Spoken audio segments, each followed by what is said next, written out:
नमस्कार विद्यार्थी मित्रांनो, मराठी नोकरी यूट्यूब चॅनलवर आपल्या सर्वांचं स्वागत आहे. आज आपण या व्हिडिओमध्ये पहा सर्व स्पर्धा परीक्षेसाठी आवश्यक असणारा एक महत्त्वाचा प्रश्नसंच पाहणार आहोत. यामध्ये पहा आपण 2016, 2017 आणि 2018 या तिन्ही वर्षी जेवढ्या काही आपल्या सरळ सेवा पद्धतीने भरती झाल्या आहेत त्यातील काही आपण महत्त्वाचे प्रश्न रिव्हिजन म्हणून पाहणार आहोत. यामध्ये पहा आपल्याला जर PDF डाउनलोड करायची असेल तर डिस्क्रिप्शनमध्ये तुम्हाला लिंक दिलेली आहे. मराठी नोकरी या आपल्या टेलिग्राम चॅनलला भेट द्या. त्याला जॉईन करा म्हणजे तुम्हाला सर्व प्रकारच्या PDF नोट्स आणि करंट अफेअर्स 2021 वरील नोट्स मिळणार आहेत. चला तर व्हिडिओला सुरुवात करूया.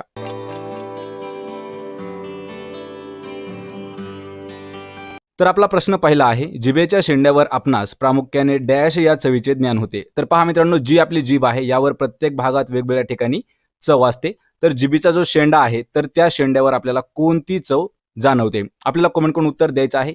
हा जो व्हिडिओ आहे हा मॉक टेस्ट पद्धतीने घेण्यात येत आहे. पहा, मॉक टेस्टमध्ये तुम्हाला प्रश्न विचारल्याच्या नंतर 3 ते 5 सेकंदामध्ये कमेंट करून उत्तर द्यायचं आहे. म्हणजे एक प्रकार आपलं रिव्हिजन होणार आहे. पहा, जिभेच्या शेंड्यावर कोणती चव आढळते? कमेंट करून उत्तर द्यायचं आहे.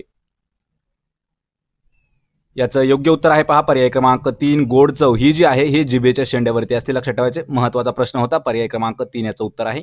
आणि हा जो प्रश्न आहे पहा 2016 साठी विचारण्यात आला होता, अमरावती पोलीस भरतीसाठी 2016 साठी. त्यासाठी महत्त्वाचा प्रश्न आहे. प्रश्न क्रमांक 2 आहे, मानवी रक्ताचे वेगवेगळे रक्तगट शोधून करणाऱ्याचे श्रेय डॅश शास्त्रज्ञात जाते. म्हणजे आपल्याला प्रश्न असा विचारला आहे की मानवी रक्तगट जो आहे त्याचा शोध कोणी लावला आहे? मित्रांनो, आपण शोध आणि संशोधक पहा, शोध आणि संशोधक यावरती एक पूर्ण डिटेलमध्ये व्हिडिओ बनवला आहे आणि आपल्याला याच व्हिडिओमधील जवळपास 1 ते 2 प्रश्न याच पद्धतीने विचारले जातात. तर त्याची लिंक मी आपल्या डिस्क्रिप्शनमध्ये दिली आहे. त्या ठिकाणी जाऊन व्हिडिओ पहा, म्हणजे आपले 2 मार्क हे फिक्स होणार आहेत. तर पहा, मानवी रक्तगट आहे त्याचा शोध जो लावला आहे तो आहे कार्ल लँडस्टेनर यांनी शोध लावलेला आहे. पर्याय क्रमांक 1 योग्य उत्तर आहे. प्रश्न क्रमांक 3 आहे, एकदा रक्तदान केल्यानंतर पुन्हा रक्तदान करण्यासाठी सुमारे किती महिन्याचा कालावधी ग्राह्य धरला जातो? मित्रांनो, हा जो प्रश्न आहे पहा आरोग्यसेवक भरतीसाठी सुद्धा महत्त्वाचा प्रश्न आहे. जर एखाद्या व्यक्तीने 1 वेळा रक्तदान केलं तर त्याला नंतरचं रक्तदान करण्यासाठी किती दिवसाचा किंवा किती महिन्याचा कालावधी असायला पाहिजे? आपल्याला कमेंट करून याचं उत्तर द्यायचं आहे. महत्त्वाचा प्रश्न आहे. याचं अचूक उत्तर आहे पहा पर्याय क्रमांक 2, 3 महिने अंतर असावं लागतं. जर पहा मित्रांनो, एका वर्षामध्ये एक व्यक्ती जवळपास 3 ते 4 वेळा रक्तदान करू शकतो, 3-3 महिन्याच्या टप्प्याने. पर्याय क्रमांक 2 योग्य उत्तर आहे. प्रश्न क्रमांक 4 आहे, सतीबंदीच्या चळवळीमध्ये डॅश यांनी मुख्य भूमिका बजावली होती. मित्रांनो, हा जो प्रश्न आहे पहा, हा प्रश्न इतिहासावर महत्त्वाचा प्रश्न आहे. ज्यावेळी सतीबंदीची जी चळवळ आहे यामध्ये महत्त्वाची भूमिका कोणाची होती? आपल्याला कमेंट करून उत्तर द्यायचं आहे. इम्पॉर्टंट क्वेश्चन आहे. याचं अचूक उत्तर आहे पहा पर्याय क्रमांक 4, राजा राममोहन राय यांनी सतीची जी चाल आहे ती बंद करण्यासाठी एक मोठी चळवळ केली होती, म्हणजे त्यांची मुख्य भूमिका होती. पर्याय क्रमांक 4 या अचूक उत्तर आहे.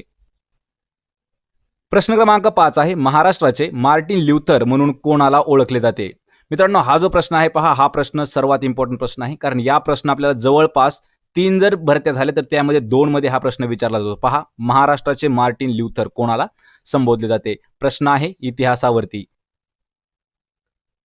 याचं अचूक उत्तर आहे पहा पर्याय क्रमांक 1, महात्मा फुले. म्हणजेच महात्मा ज्योतिराव फुले यांना महाराष्ट्राचे मार्टिन ल्युथर या नावानं ओळखलं जातं. पर्याय क्रमांक 1 योग्य उत्तर आहे. प्रश्न क्रमांक 6 आहे, भारतातील स्थानिक स्वराज्य संस्थेचा जनक असे कोणास म्हटले जाते? तर पहा मित्रांनो, हा जो प्रश्न आहे इतिहासातील सर्वात महत्त्वाचा प्रश्न मानला जातो. भारतातील स्थानिक स्वराज्य संस्थेचा जनक कोणाला म्हटलं जातं? आपल्याला कमेंट करून उत्तर द्यायचं आहे. हा प्रश्न इम्पॉर्टंट आहे. याचं योग्य उत्तर आहे पहा पर्याय क्रमांक 2, लॉर्ड रिपन. हा जो आहे यांना भारतातील स्थानिक स्वराज्य संस्थेचं जनक म्हणतात. पर्याय क्रमांक 2, लॉर्ड रिपन.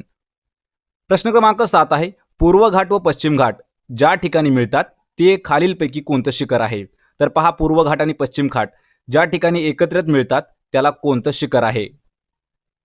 याचं उत्तर आहे पहा पर्याय क्रमांक 3, त्या ठिकाणी निलगिरी शिखर आहे. पर्याय क्रमांक 3. हा जो प्रश्न आहे हा भूगोलावरील महत्त्वाचा प्रश्न आहे.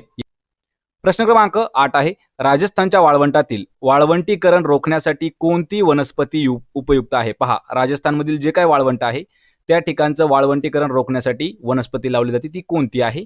आपल्याला कमेंट करून उत्तर द्यायचं आहे. प्रश्नाचं योग्य उत्तर आहे पहा पर्याय क्रमांक 4, जोंजोबा. ही जी वनस्पती आहे या वनस्पतीचा फायदा म्हणजे राजस्थानमधील जे वाळवंट आहे त्या ठिकाणचं वाळवंटीकरण रोखण्यासाठी ही वनस्पती उपयुक्त असते. पर्याय क्रमांक 4 योग्य उत्तर आहे. प्रश्न क्रमांक 9 आहे, डॉक्टर बाबासाहेब आंबेडकर मराठवाडा विद्यापीठ याचं मुख्यालय कोणत्या ठिकाणी आहे? मित्रांनो, हा प्रश्न मराठवाड्यातील विद्यार्थ्यांसाठी महत्त्वाचा प्रश्न आहे. पहा, डॉक्टर बाबासाहेब आंबेडकर जे मराठवाडा विद्यापीठ आहे त्याचं हेडक्वार्टर कोणत्या ठिकाणी आहे? आपल्याला कमेंट करून उत्तर द्यायचं आहे. प्रश्न हा जो आहे हा महत्त्वाचा प्रश्न आहे. याचं उत्तर आहे पहा पर्याय क्रमांक 2 औरंगाबाद या ठिकाणी डॉक्टर बाबासाहेब आंबेडकर मराठवाडा विद्यापीठ आहे. त्यालाच पहा बामू देखील म्हटलं जातं. लक्षात ठेवायचे, पर्याय क्रमांक 2 योग्य उत्तर आहे. प्रश्न क्रमांक 10 आहे, खालीलपैकी कोणती आदिवासी जमात महाराष्ट्र राज्यात आढळत नाही? पहा, महाराष्ट्र राज्यात न आढळणारी आदिवासी जमात कोणती आहे? आपल्याला कमेंट करून उत्तर द्यायचं आहे. हा प्रश्न जो आहे हा प्रश्न देखील भूगोलावरतीच आधारित आहे. याचं अचूक उत्तर आहे पहा पर्याय क्रमांक 3 कोरबा. ही जी आदिवासी जमात आहे ही महाराष्ट्र राज्यामध्ये आढळत नाही. यामध्ये पहा कोकणी, कोरकू आणि मावची ह्या ज्या 3 आदिवासी जमाती आहेत ह्या महाराष्ट्रामध्ये आढळणाऱ्या जमाती आहेत आणि कोरबा ही महाराष्ट्र राज्यात आढळत नाही. पर्याय क्रमांक 3 योग्य उत्तर आहे. प्रश्न क्रमांक 12 आहे, लोकांची योजना याचे जनक म्हणून कोणाला ओळखले जाते? पहा, लोकांची योजना ही जी एक मोहीम होती याचे जनक म्हणून कोणाला ओळखलं जातं? आपल्याला कमेंट करून उत्तर द्यायचं आहे. याचं अचूक उत्तर आहे पर्याय क्रमांक 4 M.N. रॉय यांना लोकांची योजनेचे जनक असं म्हणून संबोधलं जातं. पर्याय क्रमांक 4 योग्य उत्तर आहे. प्रश्न क्रमांक 13 आहे, रिझर्व्ह बँक ऑफ इंडियाने बँकिंग परवाना दिलेली सार्वत्रिक क्षेत्रातील पहिली बँक कोणती आहे? तर पहा मित्रांनो, हा जो प्रश्न आहे आपल्याला हा अर्थशास्त्रावरील प्रश्न आहे. प्रश्न पहा, रिझर्व्ह बँक ऑफ इंडिया म्हणजे RBIने बँकिंगसाठी परवाना म्हणजे परमिशन दिलेली पहिली सार्वजनिक क्षेत्रातील बँक कोणती आहे? याचं योग्य उत्तर आहे पहा पर्याय क्रमांक 1 पंजाब नॅशनल बँक. ही जी बँक आहे या बँकेला RBIने बँकिंग परवाना दिलेली सार्वजनिक क्षेत्रातील ही पहिली बँक आहे. मित्रांनो, हा जो प्रश्न आहे पहा, हा प्रश्न आपल्याला भारतातील पहिलं यामध्ये देखील हा प्रश्न विचारला जाऊ शकतो. इम्पॉर्टंट प्रश्न आहे. याचं उत्तर आहे पंजाब नॅशनल बँक. प्रश्न क्रमांक 14 आहे, जगातील सर्वाधिक शाखा असलेली बँक म्हणून कोणत्या बँकेचा निर्देश करता येतो? म्हणजे प्रश्न आपल्याला असा विचारला आहे की जगातील सर्वात जास्त ज्या ब्रँच आहेत कोणती बँक आहे ती आपल्याला सांगायचं आहे.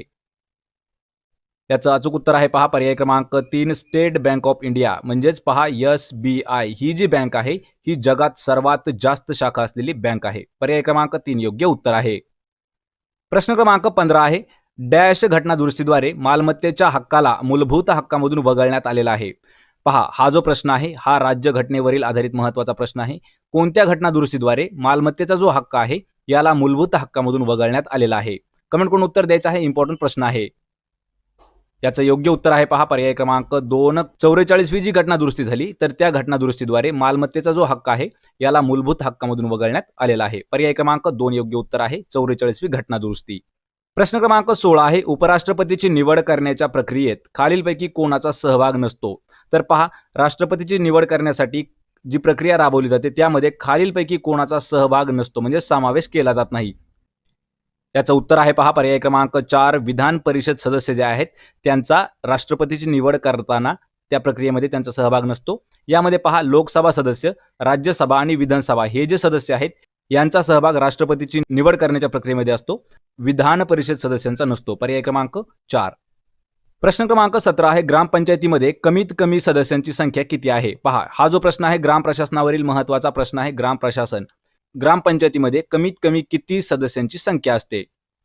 याचं उत्तर आहे पहा पर्याय क्रमांक 3 कमीत कमी 7 सदस्य असतात ग्रामपंचायतीमध्ये. पर्याय क्रमांक 3 योग्य उत्तर आहे.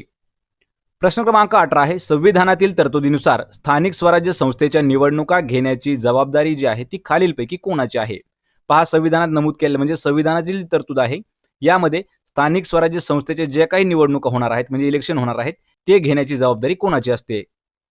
उत्तर आहे पर्याय क्रमांक 3 राज्य निवडणूक आयोगाची जबाबदारी आहे, ज्यांनी स्थानिक स्वराज्य संस्थेच्या निवडणुका घ्याव्या लागतात. पर्याय क्रमांक 3. प्रश्न क्रमांक 19 आहे, देशातील सर्वात मोठ्या भारतीय स्टेट बँकेच्या अध्यक्षपदी महिला अध्यक्ष म्हणून प्रथमच डॅश या महिलेची निवड करण्यात आली आहे. मित्रांनो, हा जो प्रश्न आहे पहा, भारतातील पहिली महिला यावर देखील महत्त्वाचा प्रश्न आहे. तर SBI म्हणजे स्टेट बँक ऑफ इंडिया याच्या अध्यक्षपदी पहिल्या महिला कोण आहेत? याचं उत्तर आहे पर्याय क्रमांक 4 अरुंधती भट्टाचार्य. ह्या ज्या आहेत ह्या SBIच्या अध्यक्षपदी बसलेल्या पहिल्या महिला आहेत. पर्याय क्रमांक 4 अचूक उत्तर आहे.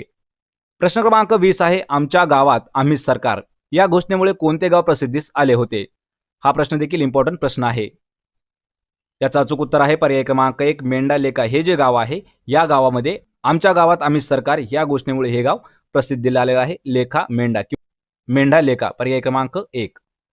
प्रश्न क्रमांक 21 आहे, स्टँड अप इंडिया योजना खालीलपैकी कोणत्या समाज घटकाशी संबंधित आहे? पहा, स्टँड अप इंडिया योजना ही जी आहे मोहीम ही कोणत्या समाज घटकासाठी आहे? आपल्याला कमेंट करून उत्तर द्यायचं आहे. इम्पॉर्टंट प्रश्न आहे.